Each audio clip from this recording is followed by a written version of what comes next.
c'est là que se construit la première cave coopérative de vinification qui va être créée en Languedoc. En Languedoc, on peut dire en français. Et il va donc parler. Il est déjà allé soutenir d'ailleurs Élie Catala, qui est un leader syndicaliste du coin, qui a créé l'association pour créer la coopérative. Et donc, il va se mettre à parler, là. Et un journaliste de la Dépêche raconte, il leur parle dans un patois magique, au charme maternel et fort. Il cisèle une parabole qui fait couler des larmes. Alors, vous allez voir la parabole, je vous la dis en français, pour que vous compreniez de quoi il parle. C'est la parabole, en effet, c'est presque biblique, la façon dont il s'en donne. Il explique. Des raisins boudeurs veulent rester sur la souche, et ils pourrissent. Alors que les autres vont à la cuve et font le bon vin qui réjouit les cœurs. Paysans, ne restez pas isolés, unissez vos volontés, et dans la cuve de la République, préparez le vin de la révolution sociale. On a envie d'éclater de rire à la fin, mais on fait imaginer comment les gens de l'époque ont pris ça, et ça les a remués complètement. Surtout qu'il le dit en occitan. Alors, j'essaie de vous le dire en occitan. Des rasis entruniats se vol demorar sur la suca, et si van puirir.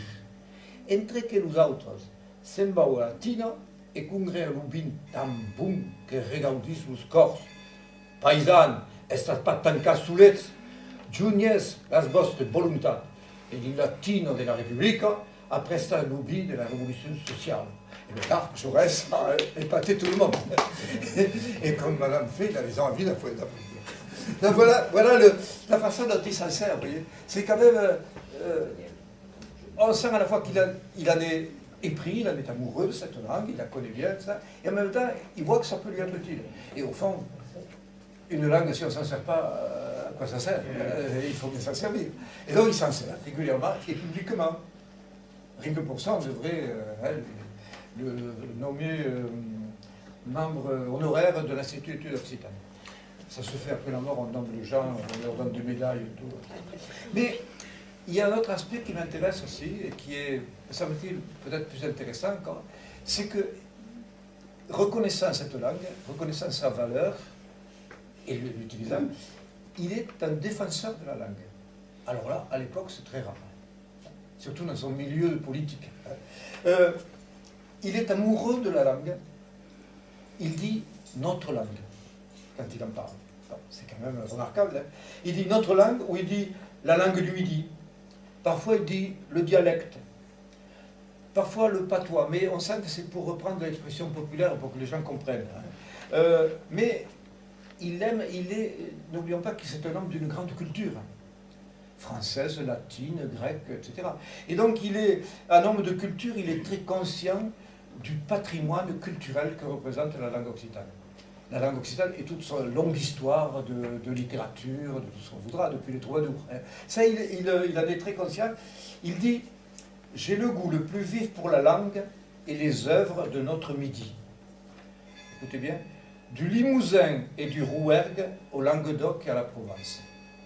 C'est-à-dire qu'il couvre d'un coup, ce qui n'était pas fréquent à l'époque, tout le pays parlant occitan, sous les différents dialectes. À l'époque, on disait, ah mais non, ça c'est du Limousin, ça c'est de l'Auvergnat, ça c'est du... Et lui, il le dit, il a le sens de cette unité de la langue, profonde de la langue occitane. Parce que c'est un homme, justement, qui a fait des études, qui connaît des langues, et qui sait que ce qu'on appelle dans les lycées le grec, en réalité, c'était une foule de dialectes que chacun parlait de son côté à l'époque, dans l'Antiquité. Hein. Et puis il y avait une langue, une koiné, comme on dit, une langue commune qui pouvait peut-être servir dans les échanges, mais qui n'était pas... même les grandes œuvres de la littérature grecque sont écrites souvent dans des dialectes. Qui ne sont pas les mêmes à Athènes ou à Sparte ou ailleurs. Donc, lui, il a vraiment ce sens de la langue, qui est au fond celui qu'aura Mistral, qu'a eu Mistral à peu près à son époque, un peu avant d'ailleurs, quand il dit « des Alpes aux Pyrénées », c'est-à-dire des Alpes aux Pyrénées. Notre langue va des Alpes aux Pyrénées, c'est-à-dire il couvre tout le sud de la France comme ça. Alors on se demande, oui, mais plutôt des gens me demandent des fois, et alors qu'est-ce qu'il a fait pour la langue ? Est-ce qu'il a œuvré pour la langue? Est-ce qu'il a travaillé pour la langue? Évidemment, non, on n'a pas grand-chose à dire. Hein. Il n'a pas déposé de projet de loi, il n'a pas fait des choses comme ça. Voilà. Peut-être en a-t-il eu la tentation, parce qu'on sait que jeune professeur, en 1880,